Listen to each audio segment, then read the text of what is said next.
এই কাহিনীর সমস্ত চরিত্র এবং ঘটনা সম্পূর্ণ কাল্পনিক। বাস্তবে জীবিত বা মৃত কোনো ব্যক্তি অথবা কোনো ঘটনার সাথে এর মিল থাকলে তা সম্পূর্ণ অনিচ্ছাকৃত এবং কাকতালীয়। ব্যবহৃত অপ্রাকৃত এবং অলৌকিক ঘটনাক্রম পরিবেশনার উপক্রম মাত্র। কুসংস্কারে বিশ্বাস করবেন না, কুসংস্কার ছড়াবেন না। নমস্কার, আপনারা শুনছেন 221B হ্যারিসন রোড, বাংলার ভূত বাংলার ভয়, উল্টো পাল্টা গল্প নয়। আজ আপনারা শুনবেন সুমিতেন্দ্রর লেখা একটা গ্রাম বাংলার ভূতের গল্প, নির্জন গ্রামের ডাক্তারখানা। গল্প পাঠে রয়েছে আমি প্রত্যয়, ডাক্তারবাবুর ভূমিকায় সুমিতেন্দ্র, আর সৌগতর ভূমিকায় শুভদীপ। গল্পটা কেমন লাগলো নিচে অবশ্যই কমেন্ট করে জানাবেন, আর আমাদের চ্যানেলটিকে সাবস্ক্রাইব করতে ভুলবেন না। তাহলে শুরু করছি আজকের গল্প, সুমিতেন্দ্রর লেখা গ্রাম বাংলার ভূতের গল্প, নির্জন গ্রামের ডাক্তারখানা।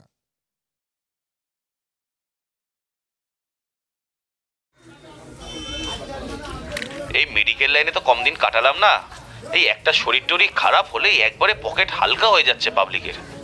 বলেছিস ভাই, ওষুধ তারপর 14 ঘন্টা স্ক্যান। আরে এখন অনেক ব্যবসা ঢুকে গেছে রে, ট্রিটমেন্টের অভাবে কত লোক রোজ রোজ মরে। এইসব দেখতে দেখতে এরিয়া ম্যানেজারও হয়ে গেলাম। সত্যি, ছোটবেলায় ডাক্তারগুলো কিন্তু অন্যরকম ছিল। বাবা বলতো আমাদের পাড়ায় এক ডাক্তার ছিলেন, সে নাকি নিজের গ্যাটের খরচা করে রুগী ট্রিটমেন্ট করতেন। আরে হ্যাঁ রে, আমাদের এই গ্রামের দিকেই তো এমন একজন ছিলেন যে মানুষকে কথায় কথায় এই হাসপাতাল নার্সিংহোম ছুটতে হতো না, একেবারে সাক্ষাৎ ধন্বন্তরী। আচ্ছা শোন, গিয়ে আড্ডা হবে, আমি বেরোই। হ্যাঁ, 9:15টায় ট্রেন। আচ্ছা, এই বাজারটা দিয়ে বেরোচ্ছি, কাজ সেরে তোর ওখানে যেতে যেতে ওই ধর সন্ধ্যা হয়ে যাবে। হ্যাঁ হ্যাঁ, আয় আয়, সাবধানে। দেখা হচ্ছে, রাখছি ভাই। হ্যাঁ ভাই, হ্যাঁ। সকাল সকাল রেল বাজারে এটা ওটা কিনছি, এমন সময় সৌগতর ফোনটা এসেছিল। বকবক করতে গিয়ে বেলে মাছার ফুলকপিগুলো ঠিক দর করতে পারলাম না। ওর সাথে বকতে আরম্ভ করলে আর তাল থাকে না। অনেক দিনের বন্ধু, থাকে গড লাইনে এক গ্রামে। এমনিতে গেলে সোজা ধনেখালি হল্টে নেমে একটা ট্রেকার ধরলেই হয়, কিন্তু আমায় তারকেশ্বর হয়ে অনেক ঘোরাঘুরি করে ওদিক দিয়ে যেতে হবে। আমার নাম অমলেশ্বর, এই তারকেশ্বরের কেশবচক, সন্তোষপুর জিপিগুলোর স্কুল ইন্সপেক্টর। শুনতে বেশ গম্ভীর লাগলেও কাজের যা বহর, নিজেকে পদে ভারী কেরানি ছাড়া তো আর কিছুই মনে হয় না। এই তো আজকে ওর বাড়ি যাওয়ার প্ল্যান, সেই কবে ছুটি নিয়ে রেখেছিলাম, কিন্তু সেই আবার ফিল্ড ভিজিট পড়ে গেল। আর কি, এখন বাড়ি গিয়ে কোনো রকমের নাকে মুখে গুজে দৌড়াও।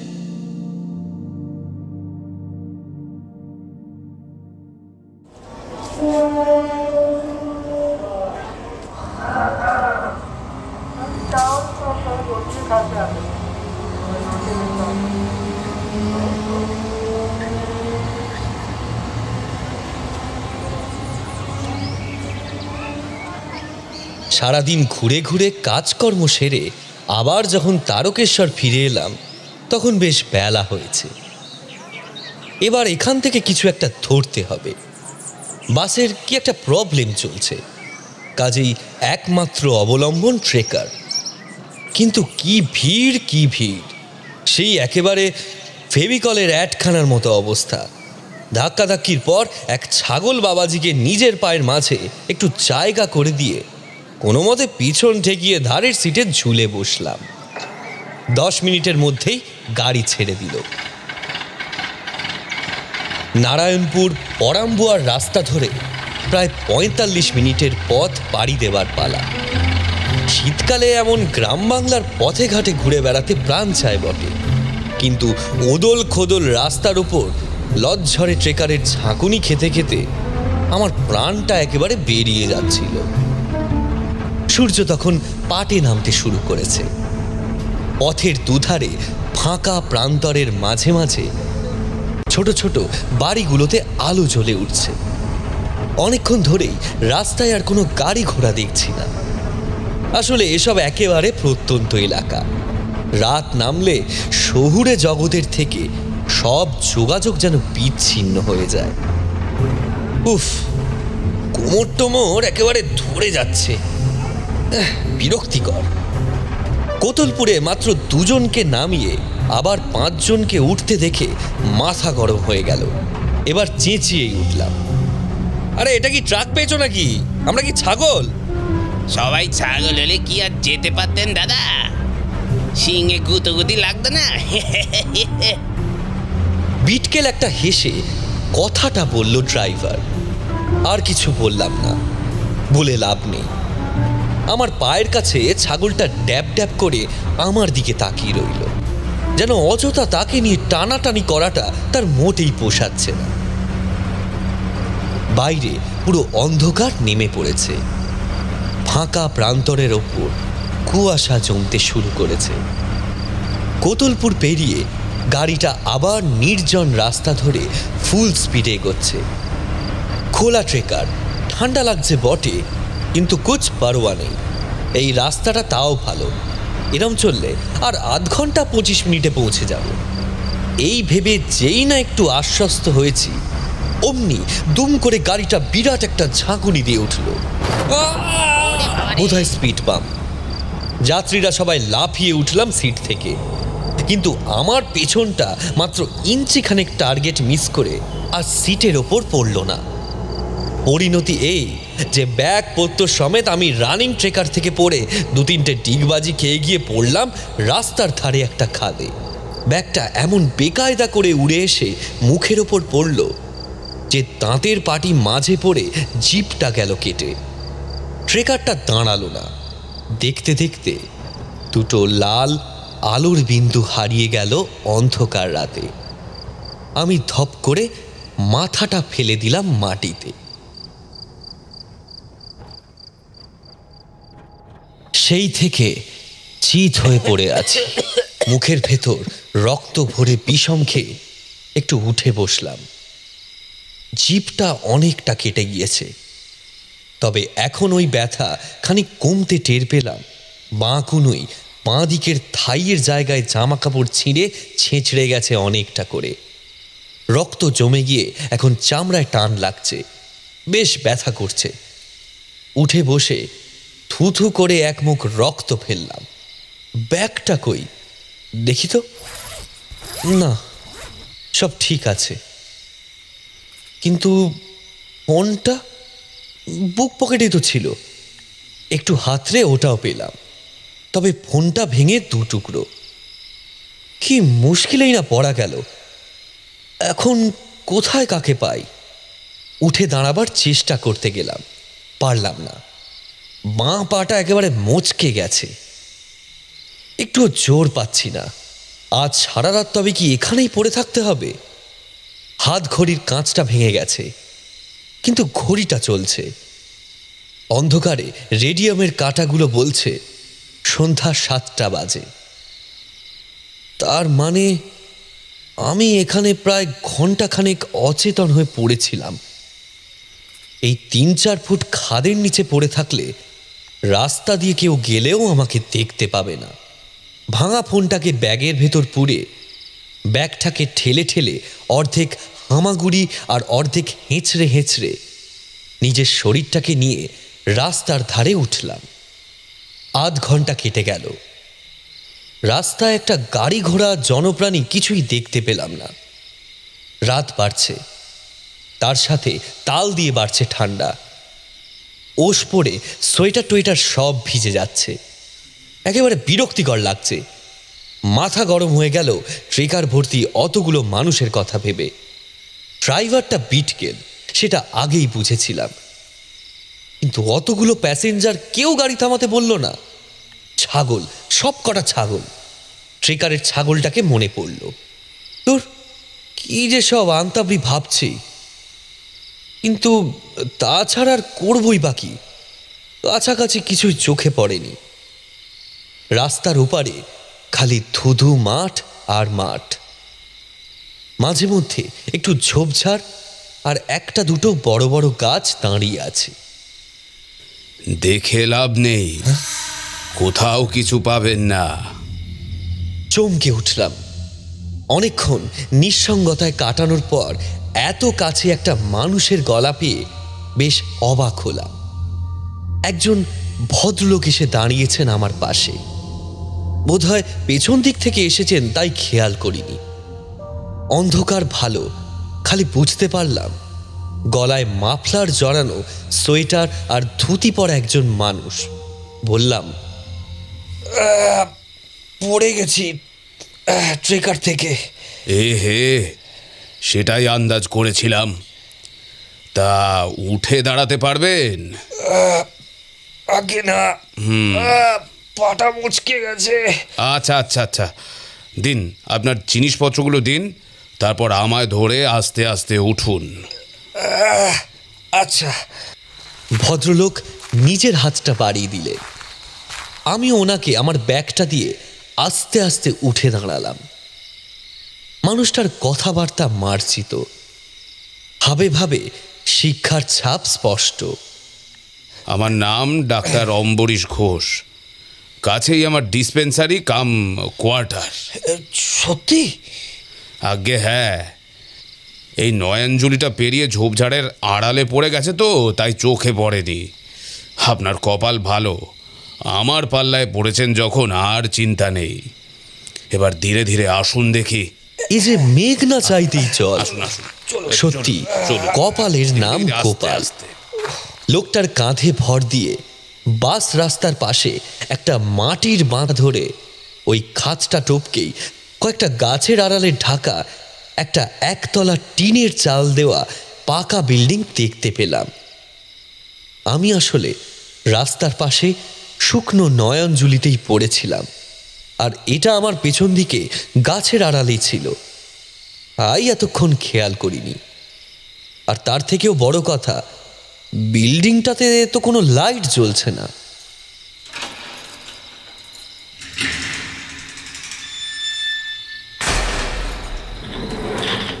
শুনুন মশাই, মাল্টিপল ইনজিউরি হয়েছে, তবে কষ্ট দেবে ওই বাঁ পায়ের মোচড়টা।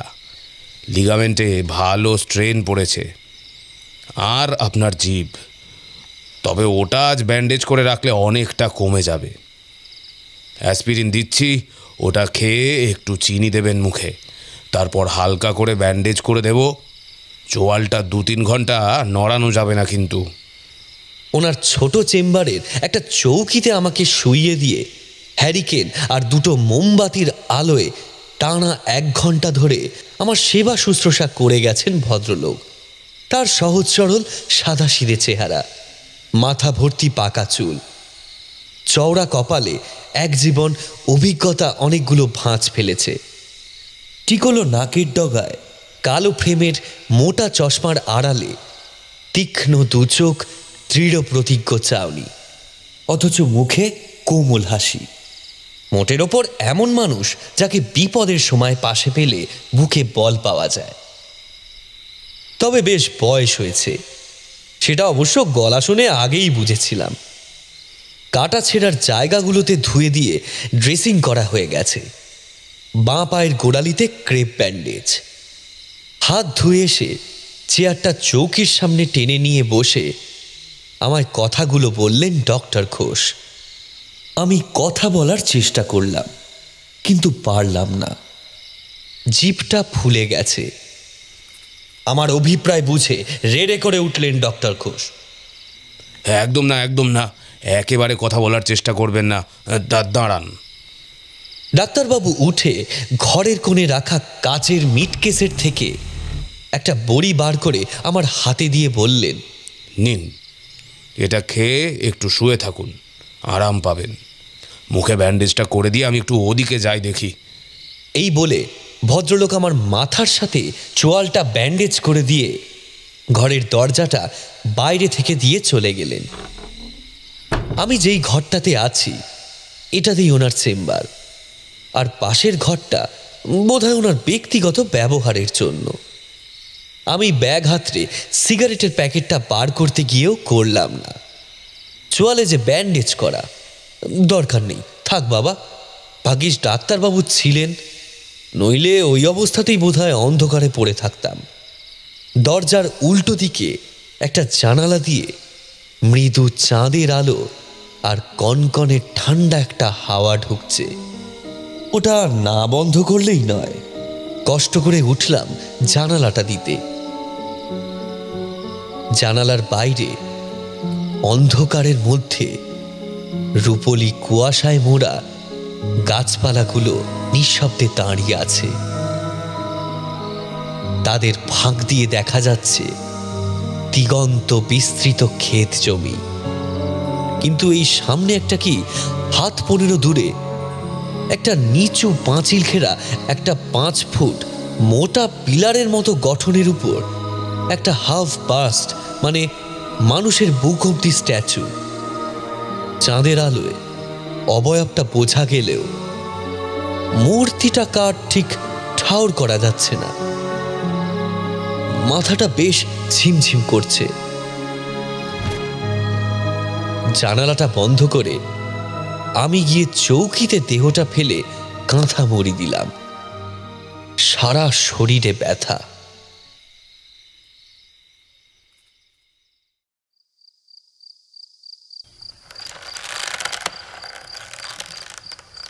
প্রচণ্ড ক্লান্তিতে বিছানায় পড়তেই কখন যে ঘুমিয়ে পড়েছিলাম খেয়াল নেই। ঘুম ভাঙল ঠিক আমার মাথার উপর একটা একটানা মচমচ শব্দে। আস্তে আস্তে চোখের পাতা মেলতেই এক নিমেষে ঘুম একেবারে উড়ে গেল। আমার মাথার ঠিক কয়েক ইঞ্চি উপরে ঝুলছে দুটো পা।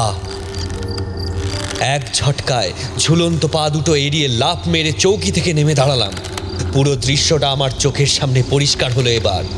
সিলিং থেকে একটা মোটা কাপড়ের ফাঁসে ঝুলে আছে ডক্টর অম্বরীশ ঘোষের নিথর দেহ। টান পড়ে গলা লম্বাটে হয়ে গেছে, বেকায়দাভাবে একদিকে হেলে আছে মুখটা। রক্তবর্ণ চোখ দুটো ফেটে বেরিয়ে আসতে চাইছে কোটর থেকে। জিভটা ঝুলে আছে অনেকটা।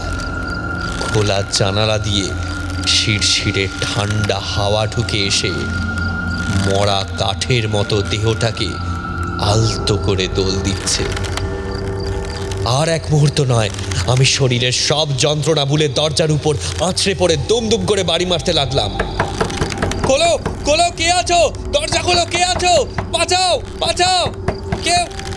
কথাটা শেষ হলো না, তার আগেই ওদিক থেকে দরজায় চাপ পড়ল। আমি সরে দাঁড়ালাম। আস্তে আস্তে দরজাটা খুলে গেল। এ কি, দরজার বাইরে দাঁড়িয়ে রয়েছেন ডাক্তারবাবু, হাতে একটা দুধের গ্লাস। আমার তখন বিস্ময়ের শেষ নেই।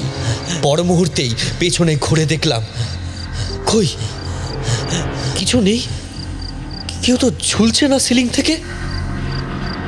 ডাক্তারবাবু ডাক দিলেন। কি হলো, অমন করছেন কেন? আরে উঠে পড়েছেন দেখছি। স্পষ্টত বোঝা গেল উনি আমার ভাবভঙ্গিতে বেশ আশ্চর্য হয়েছেন। মুখে ব্যান্ডেজ, কথা বলতে পারছি না, কিন্তু তখনও জোরে জোরে নিঃশ্বাস পড়ছে। উনি ভেতরে ঢুকে টেবিলের ওপর দুধের গ্লাসটা রেখে আমায় হাত ধরে চৌকিতে বসিয়ে আস্তে আস্তে আমার ব্যান্ডেজটা খুলতে লাগলেন। আমার স্নায়ুর উত্তেজনা খানিকটা স্থিমিত হয়েছে, কিন্তু মুখের বাঁধনটা আলগা হতেই ব্যথাটা অগ্রাহ্য করে আমি হড়বড় করে বলতে লাগলাম, একটু আগে ঘুম ভাঙতে একটা পিঠের জিনিস দেখে আটকে উঠেছিলাম। কি করে মানে কি যে হচ্ছে আমি কিছুই বুঝতে পারছি না। বুঝেছি বুঝেছি, শরীরের ওপর দিয়ে অনেকটা গেছে তো, তার উপর অ্যাসপিরিন পড়েছে বলে ক্লান্ত মাথা হ্যালুসিনেট করেছে। না না, হ্যালুসিনেশন নয়, আমি স্পষ্ট দেখে মানে ভয়ে এক লাফে নেমে গেছিলাম কাঠ থেকে। ও বিদঘুটে কিছু দেখেছিলেন তাই তো? হ্যাঁ দেখেছিলাম। আপনি? আমি কি কি আমি মরে পড়েছিলাম তাই তো? না, ঠিক তা নয়। ওই হলো ওরকম গোছেরই একটা কিছু। তা সেটা হ্যালুসিনেশন না হলে এখন আপনার জন্য এই গরম দুধটা নিয়ে এসে বসে আছি কি করে? হ্যাঁ হ্যাঁ হ্যাঁ হ্যাঁ, তা তো বটে। আসলে ব্যাপারটা শুনুন, অ্যাসপিরিন খেলে আমাদের স্নায়ু নিস্তেজ হয়ে পড়ে, মস্তিষ্ক একটা আধো ঘুমে ডুবে যায়, অনুভূতিগুলো ভোঁতা হয়ে আসে। ওই জন্যই তো ব্যথাটাও কম লাগে। আর তার ওপর শরীর দুর্বল থাকলে আমাদের নিস্তেজ মস্তিষ্ক আধখ্যাচরা অনুভূতিগুলোকে গুলিয়ে ফেলে। ফলে আমরা উল্টোপাল্টা দেখি, শুনি, বুঝি। এই যেরকম আপনি দেখছিলেন, মানে নার্ভের কমিউনিকেশানে প্রবলেম হয়, বুঝলেন? আমি আর কোনো প্রতিবাদ করলাম না। গরম দুধটা খেয়ে আবার চুপচাপ শুয়ে পড়লাম। ডাক্তারবাবু আমায় একবার পরীক্ষা করে আবার আমার চোয়ালটা ব্যান্ডেজ করে আমায় ভালো করে রেস্ট নিতে বলে ঘর থেকে বেরিয়ে গেলেন। গরম দুধ খেয়ে বেশ আরাম লাগলেও আর ঘুম পেল না। কি যে একটা খোঁটা লেগে রয়েছে মনের মধ্যে। যা দেখছি মেনে নিলাম সবটাই হ্যালুসিনেশন, কিন্তু মন সায় দিচ্ছে না কিছুতেই। ইসের যেন একটা হিসেব মেলাতে পারছি না। খোলা জানালা দিয়ে হু হু করে একরাশ হাওয়া ঢুকে এসে অস্বস্তিটা আরো বাড়িয়ে দিচ্ছে। উফ, কি ঠান্ডা! ওটা বন্ধ করে দিলে। হাঁ করে একটা কথা মনে পড়ে গেল। খোলা জানালা, ওখানেই তো খটকা লাগছে। আমি তো নিজের হাতে একেবারে ছিটকিনি দিয়ে শুয়েছিলাম। হ্যালুসিনেশনই যদি হয়, তবে ওটা খুলে গেল কি করে? ভূতে আমার বিশ্বাস নেই, কিন্তু যাই হোক, এই জায়গা মোটেই সুবিধের নয়। যে করেই হোক কাল সকালে এখান থেকে বেরোতেই হবে। সৌগতকে ফোন করতে পারলে ভালো হতো। ওর বাড়িটা এখান থেকে কত দূর হবে? উঠে গিয়ে জানালাটা সবে বন্ধ করে এসে বসেছি। এমন সময় মনে হলো পাশের ঘরে বেশ উঁচু গলায় কারা যেন তর্কাতর্কি করছে। শুনে তো মনে হচ্ছে ডাক্তারবাবুর সাথে কারুর বেশ ঝামেলা লেগেছে। হ্যাঁ, কে যেন ডাক্তারবাবুর ওপর বেশ হম্বিতম্বি করছে। ঘড়িতে তখন রাত 10টা। এত রাতে কে এসে আবার চড়া হলো বয়স্ক মানুষটার ওপর? এই শরীর নিয়ে বারান্দায় বেরোলাম। পাশের ঘরের কাঠের জানালার ফাঁক দিয়ে উঁকি মারলাম। ঘর প্রায় অন্ধকার, কিন্তু ওদিকের জানালা দিয়ে চাঁদের আলো ঢুকছে। সেই আলো আধারিতে দেখলাম একটা লোক ডাক্তারবাবুর উপর খুব চোটপাট করছে। ফয়জল নামের লোকটা দরজার পাশে রাখা ঢাসাটা তুলে নিয়ে একেবারে মারল ডাক্তারবাবুর মাথায়। আমি চেঁচাতেও পারলাম না, ভয়ে নড়তেও পারলাম না। ঘটনার আকস্মিকতায় আমি তখন পুরো পাথর। ডাক্তারবাবু পড়ে গেছেন মাটিতে, মাথা ফেটে রক্তে ভিজে যাচ্ছে মেঝেটা। এদিকে লোকটা একটা আলনা থেকে একটা ধুতি গোছের কাপড় নিয়ে এসে ওনার গলায় ফাঁস পরিয়ে টানতে টানতে ওদিকের দেওয়ালের জানালাটার কাছে নিয়ে গেল। তারপর সিলিংয়ের দিকের একটা মোটা শিকের সাথে বেঁধে একা হাতে ঝুলিয়ে দিল ডাক্তারবাবুকে।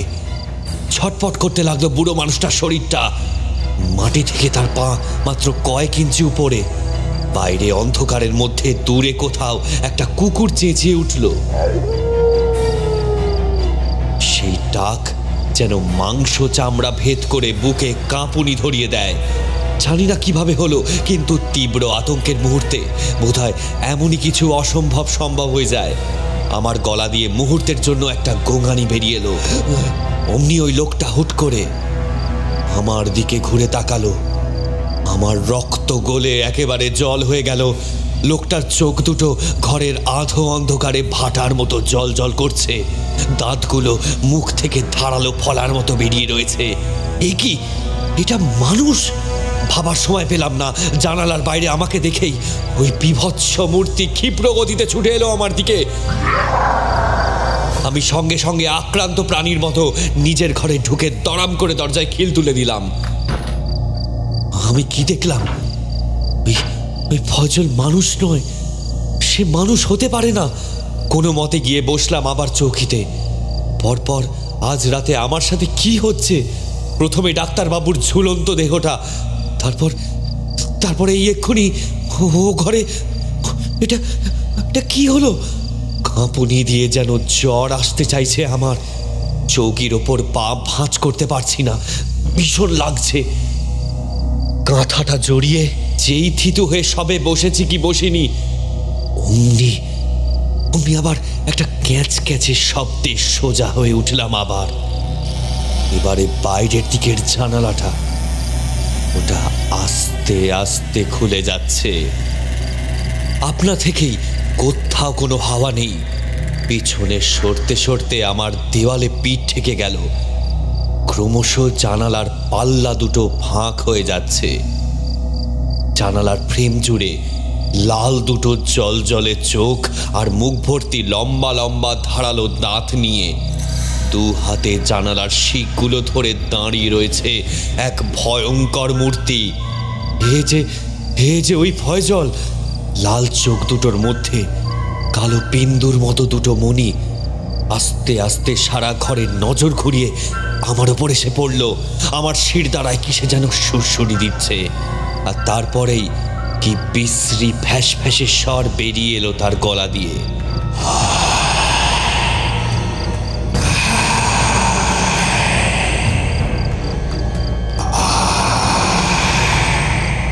আর তার কালো একটা হাত ঢুকে এলো জানালার ভেতরে। হাতছানি দিয়ে ফয়জল যেন আমাকে ডাকছে, আর হাতটা ক্রমশ লম্বা হয়ে যাচ্ছে। ঘরটা পেরিয়ে এগিয়ে আসছে চৌকির দিকে। আমার আগেই দেওয়ালে পিঠ ঠেকে গেছে। কি করব বুঝে উঠতে পারলাম না। দরজা দিয়ে বেরিয়ে তো খোলা বারান্দা, বেরোলে যে আর রক্ষে থাকবে না। দেখতে দেখতে গোটা ঘর পেরিয়ে এক বিঘত প্রমাণ কালো কালো সরু আঙুলগুলো আমার বিছানার চাদরের ওপর এসে পড়ল। ঠিক এমন সময় ঘরের দরজাটা খুলে গেল তড়াম করে, আর কোত্থেকে একটা বিরাট কালো কুকুর ঝড়ের বেগে ঢুকে এসে ক্ষিপ্র গতিতে এক লাফে গোটা ঘরটা পেরিয়ে জানালার কাছে গিয়ে সজোরে এক কামড় বসিয়ে দিল ওই বাঁশের মতো লম্বা হাতটার উপর। অমনি ওটা কয়েক সেকেন্ডের মধ্যে গুটিয়ে গেল। ওই গার্ডার অনেকটা টেনে হুট করে ছেড়ে দিলে যেমনটা হয়, মরণ যন্ত্রণায় ছটফট করে উঠে কান ফাটা একটা চিৎকার করে মূর্তিটা নিমেষে সরে গেল জানালার থেকে। আপনা থেকেই দুমদাম করে ঘরের হা করে খোলা জানালা দরজার পাল্লাগুলো পড়তে শুরু করলো। একের পর এক সব বন্ধ হয়ে গেল। আর শুধু বন্ধ হলো না, স্পষ্ট শুনলাম ছিটকিনির শব্দ হলো পরপর, যেন অদৃশ্য কেউ এগুলো এঁটে দিল ভেতর থেকে। ওই বিচ্ছিরি মূর্তিটা চোখের সামনে থেকে অদৃশ্য হওয়ায় মৃত্যু ভয়টা যেন একটু দূর হয়েছে। ভাগ্যিস ওই কুকুরটা ঘরে ঢুকে এলো, কিন্তু দরজাটা খুলে দিলই বাকে, আর সব দরজা জানালা বন্ধই বাকে করলো। কুকুরটার হাব ভাব এখন একেবারে পাল্টে গেছে। ওই ক্ষিপ্র হিংস্র মূর্তি ত্যাগ করে সে যেন এখন সুবোধ বালক। টেবিলের আর মিটকেসের মাঝে মাটিতে দেখলাম কয়েকটা ছোট বস্তা পড়েছিল। এটা এতক্ষণ খেয়াল করিনি।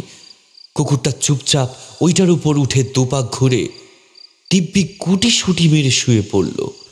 কেসটা থাকতে আপনার আর কোনো চিন্তা নেই। কে কে? একটা আকস্মিক কণ্ঠস্বরে আমি চমকে উঠলাম। এই যে ডাক্তারবাবু, কিন্তু কেউ তো নেই ঘরে। মোমবাতি দুটো নিভে গেলেও হ্যারিকেনটা জ্বলছে টেবিলের ওপর। কোথায় কি? আমি চোয়ালের ব্যান্ডেজটা এবার নিজে হাতে খুলে ভয় ভয় প্রশ্ন করলাম, ডাক্তারবাবু আপনি? হ্যাঁ। আপনি কি বাইরে দাঁড়িয়ে আছেন? না না, আমি এই ঘরেই আছি। কিন্তু আপনাকে আপনাকে হ্যাঁ, আমি ওইভাবেই মারা গেছিলাম। মানুষের সেবা করতে করতে শেষে মানুষের হাতেই মরতে হলো। তার মানে তার মানে আপনি ছি ছি, ও কথা বলো না। হ্যাঁ, আমি ইহলোক ত্যাগ করেছি বটে, তবে তোমার ভয় নেই। আমি তোমার কোনো ক্ষতি করব না। আমার কাজ মানুষের সেবা করা। মরার আগেও তাই করতাম, মরার পরেও তাই করি। আর আর ওই লোকটা? ওর নাম ফয়জল, একটা ভালো বাড়ির নষ্ট ছেলে। আমি ওর অন্যায় আর্জি মেনে নিইনি বলে ও আমাকে খুন করেছিল, কিন্তু ব্যাপারটা গ্রামের মানুষ ধরে ফেলেছিল। কিছুদিন পালিয়ে পালিয়ে বেড়ানোর পর ফয়জল আমারই এই ডিসপেন্সারিতে আসে লুকিয়ে থাকার অভিপ্রায়। ভেবেছিল প্রদীপের তলায় অন্ধকার, কিন্তু এই যে কেসটা, ওর দৌলতে ধরা পড়ে গেছিল। গ্রামের লোক ওকে ওই দিনই পিটিয়ে মেরে ফেলেছিল এইখানে। সেই থেকে ওর দুরাত্মা ঘুরে বেড়ায় আর আমার কাজে বাধা দেবার চেষ্টা করে। আসলে বলে না, স্বভাব যায় না মলে। সেসব আজ অনেক বছর আগের কথা। আপনি আজ রাতে আর এই ঘর থেকে বেরোবেন না।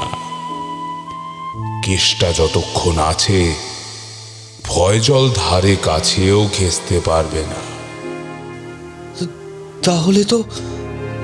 তাহলে তো ওই কেসটাও।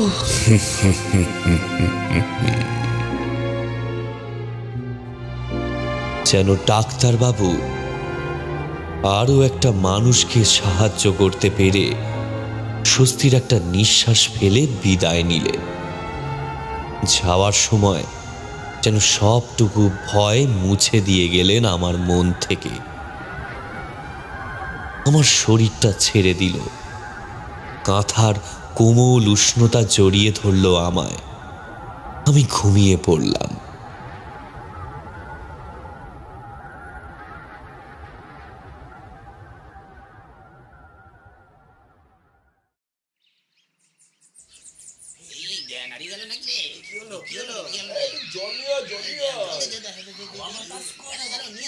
আরে কি রে অমলেশ, ওঠ! আরে অমলেশ, কি রে এই বন জঙ্গলের মধ্যে ঘুমোচ্ছিস কেন? কি মানে?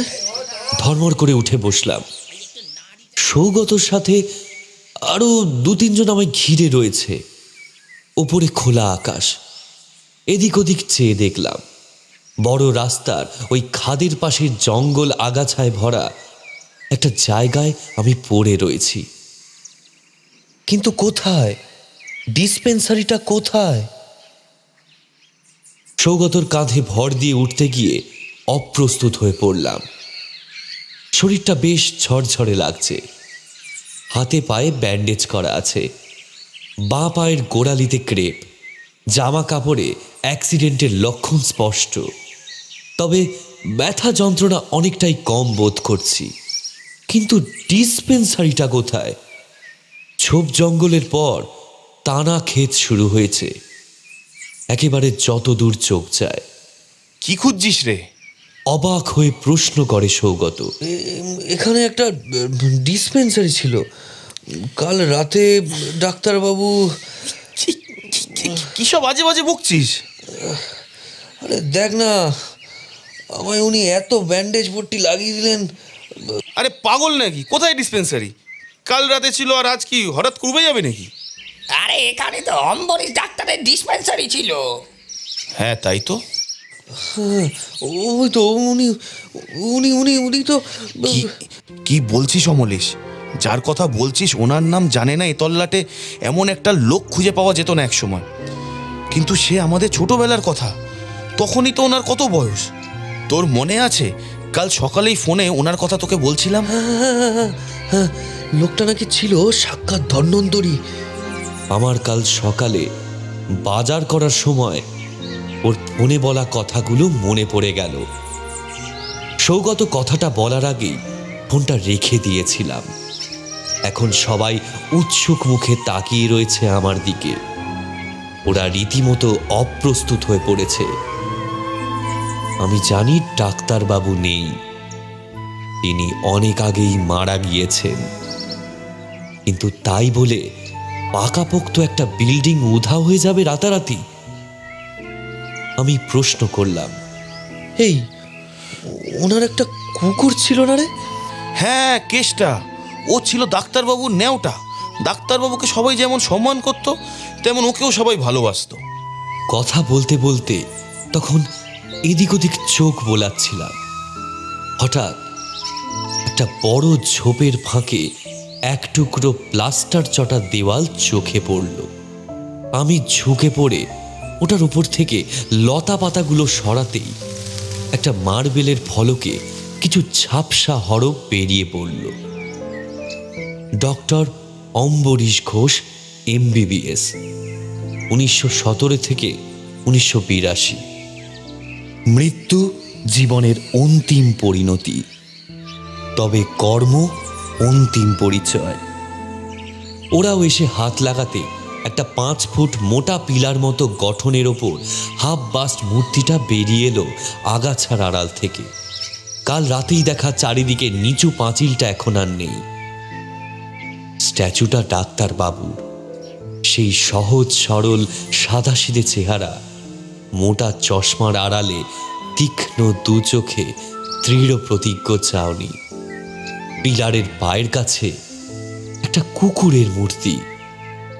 মৃত্যুর পরেও যেন সঙ্গ দিয়ে চলেছে মানুষটাকে। সত্যি সেই প্রমাণ আমি কাল পেয়েছি। নিজের অজান্তেই আমার হাত দুটো বুকের কাছে এক হয়ে গেল। আমি ব্যাগপত্র নিয়ে যখন রাস্তায় ওদের মোটর সাইকেলগুলোর কাছে এলাম, তখন সৌগতকে জিজ্ঞাসা করলাম, আরে ফোনটা তো গেছে, আমায় পেলি কি করে? কমপ্লিটলি কাকতালীয় রে। এই রাস্তা দিয়েই আসবি ভেবে আনতাবড়ি খুঁজে বেড়াচ্ছিলাম আমরা মোটর সাইকেল নিয়ে। তখনই এখানে রাস্তার পাশে একটা কুকুর দাঁড়িয়ে খুব চেঁচাচ্ছিল। কি মনে করে দাঁড়ালাম, তখনই বুড়োদার চোখে পড়েছিল তোর বডি মানে তোকে পড়েছিলি তো ঝোপের আড়ালে, কেউ বুঝতে পারছিল না। বাইকে ওঠ, চ এবার। সৌগতর মোটর সাইকেলে উঠতে উঠতে জিজ্ঞাসা করলাম, আচ্ছা একটা কথা বলতো ভাই, কুকুরটার রং কি কালো ছিল?